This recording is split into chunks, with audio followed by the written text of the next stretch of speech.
today I learned about for loops, and I will make a simple example of for loops. Suppose L1 equals to 1 comma. Okay, this much is enough. Now for I in L1, print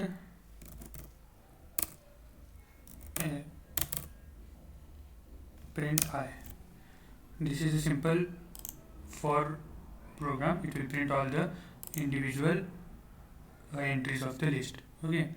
Next, I learned about while loops. Okay. So no, while loop is not there. Let us make a new file.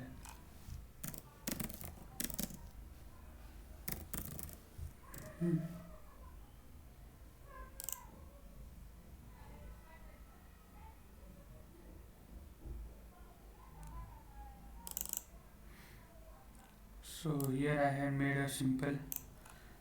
So let's first do while. So in while we will start by making a simple program, and let us first take a input. Okay, and assign a variable, and let us take a input.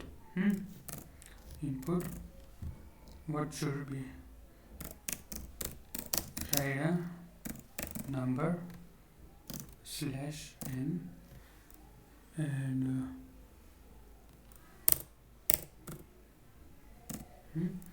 write a number, and now what we have to do, let us give b equals to 0. Just let us give a value to b. Now while b is less than a,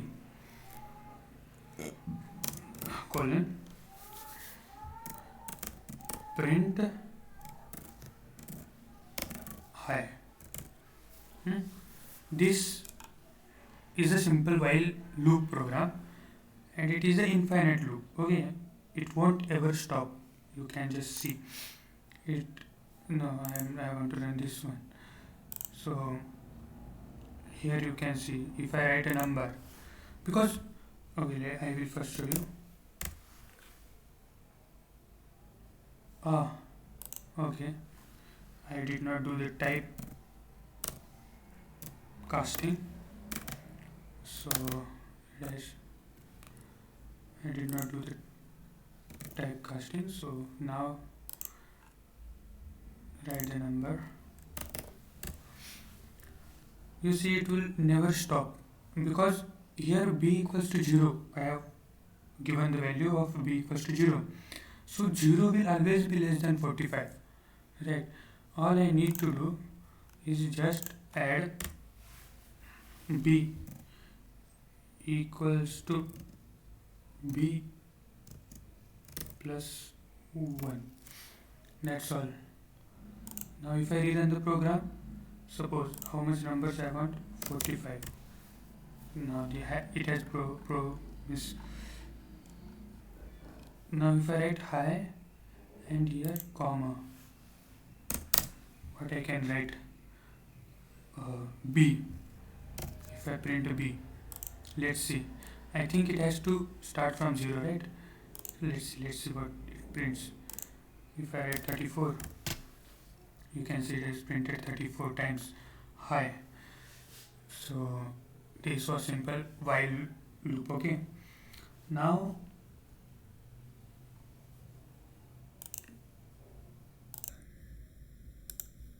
next I have learnt about break and continue. Okay, so one simple program to explain break. Break means a program means stops at that particular condition, and continue means it just neglects that condition and moves on. Okay, let me give you just a simple program for value in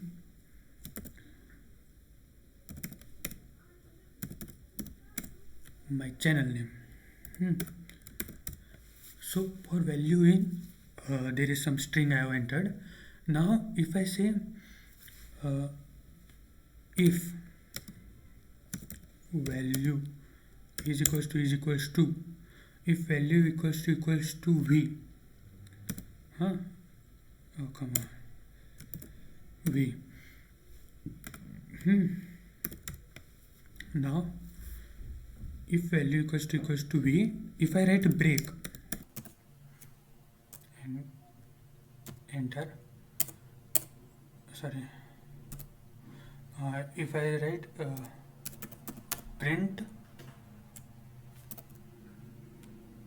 value, now see, now I used a break statement here, means it will break at v. You can see right here gar, it has not uh, printed after v. This is break. Now continue, if I write continue here, continue, now you can see it has neglected v, that is continue. It just neglects this particular condition. Continue statement means simple definition. Okay, so now this was break and continue. Okay, now let us talk about operators in Python. So operators means we can call operators as a symbol which is responsible for particular operation between two values. Okay, so the first, there are 6 or 7 types of operators: arithmetic operators, comparison, assignment, logical, bitwise, membership, and identity operators. I have written everything in my notebook. So means this is just the information about how, means what is the meaning of variables. Okay, so arithmetic operations consist of plus, minus, multiplication, divide, remainder, exponent, floor division, and then comes comparison. Comparison equals to, not equal. Comparison means we compare two values. Equals to, not equals to, greater than, equals to, less than, equals to, something like that. Assignment operators means we assign the value to the right of the expression. Huh? We assign the value of left operand to the right of the expression. Huh. And it is like plus, minus, plus equals to, plus, minus equals to. Okay, this is assignment operator. We can simply write a equals to a plus 1. Not. Then there comes logical operators. Logical operators are used in the expression evaluation or to make a decision, like and or not, a and b, a or b, a and a not, means not a not b, something like that. Then there are bitwise operators. Bitwise operators mostly are used in binary operations. So next comes membership operations.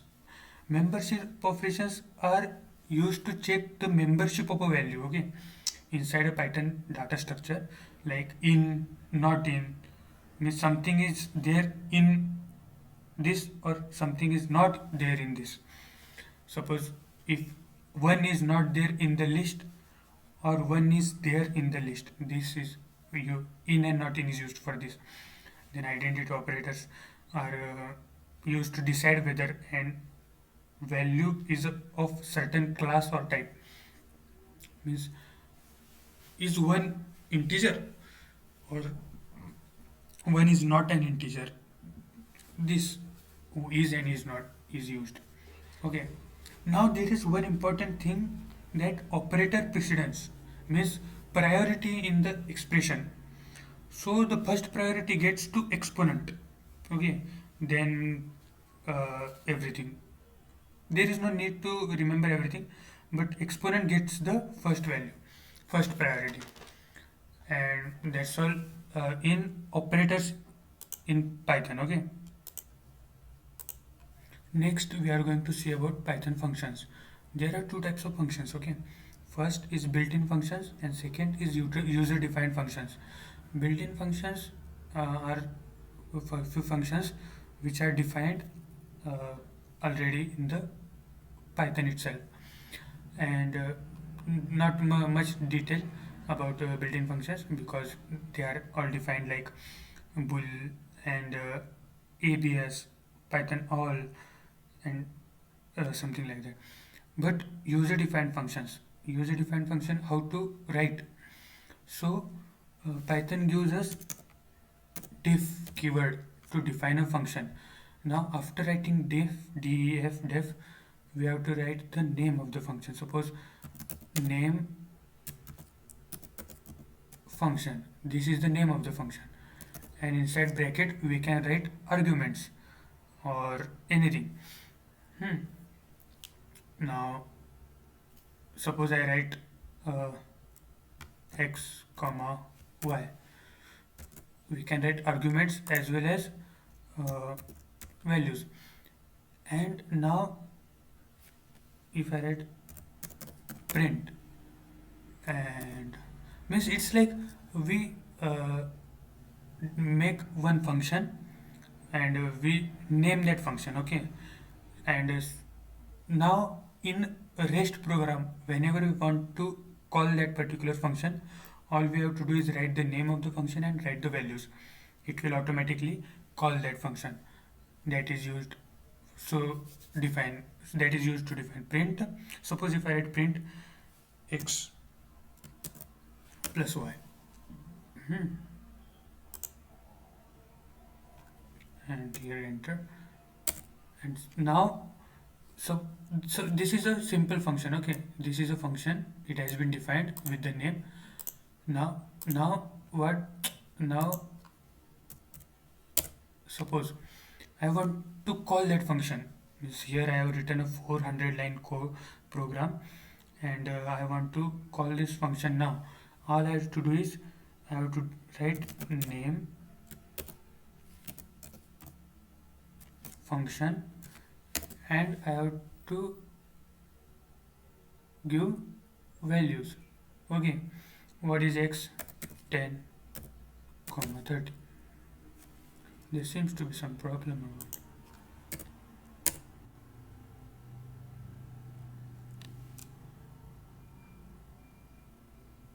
name function.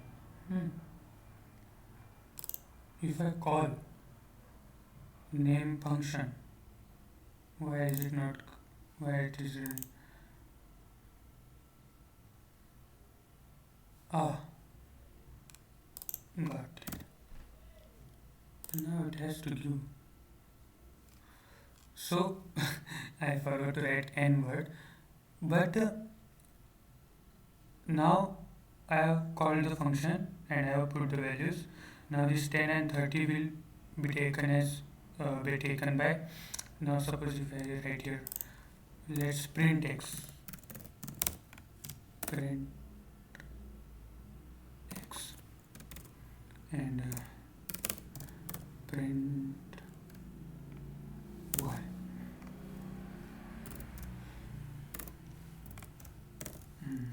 Now if I run the program,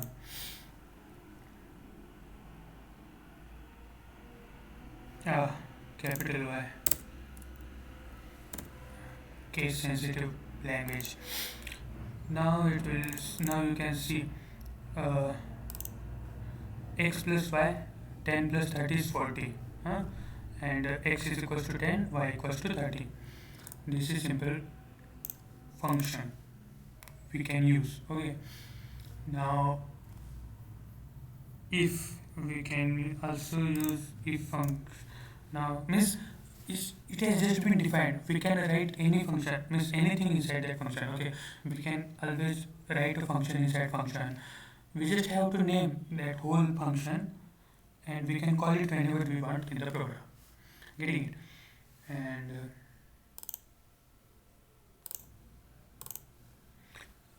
now we are going to talk about exception handling in Python.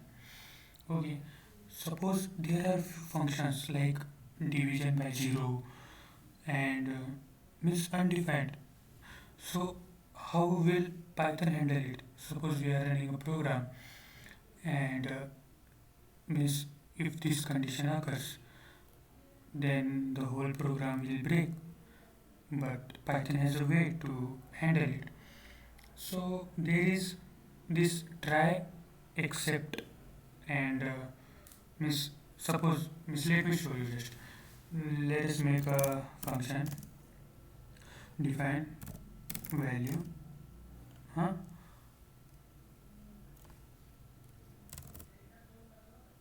X, okay. Now we have made a function.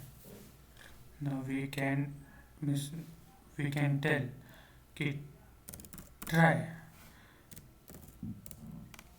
We can say try b equals to x divided by x minus 1. Let me put it in bracket. Suppose we tell means we make a function about b divided by x upon x minus 1. Now except means now we can write print. Let's just try print b. We need there is no need to write it here. We have to just write except now there are few defined exceptions. Okay, there are few defined exceptions in Python, like except zero division error. Now we have to write print error.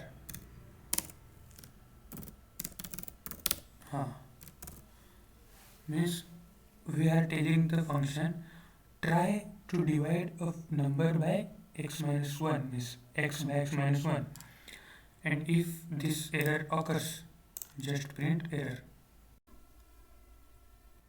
Okay, you can see zero division error is a arithmetic error. This opens the bulletin. Now print error. Now there is one more thing we can do else. Means suppose this does not occur, we can write else print b. Let us just call the function and see what it gives. Now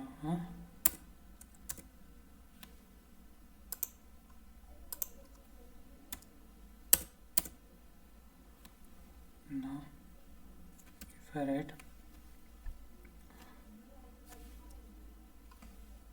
VAL, if I write see, it is showing x, we need to put a value. Now if I put value 1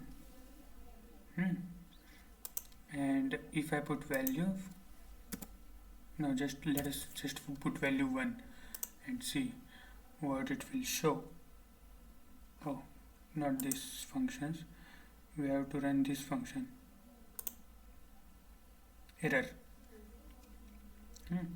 It shows error because 1 divided by 1 minus 1 is 0, so it comes under this zero division error, so it will print error. Now if I write value 2, now if we run, you can see it has divided by 2. Now if I write value 3, and if I run it, it shows 1.5. There is one more thing. Finally means whatever we write in finally, it will always print, or it will always execute that particular thing. Suppose I write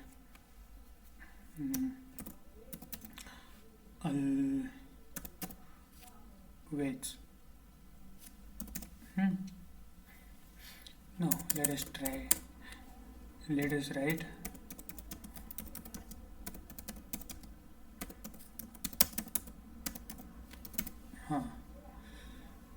so now if we run, see, let whatever be the problem, let it have anything here. If we write finally, it is always going to be there. You can see when we first time called the function, it printed error as well as it printed after all this time. In second, in third as well. This is how we can handle errors in exceptions in Python. That's all. Thank you.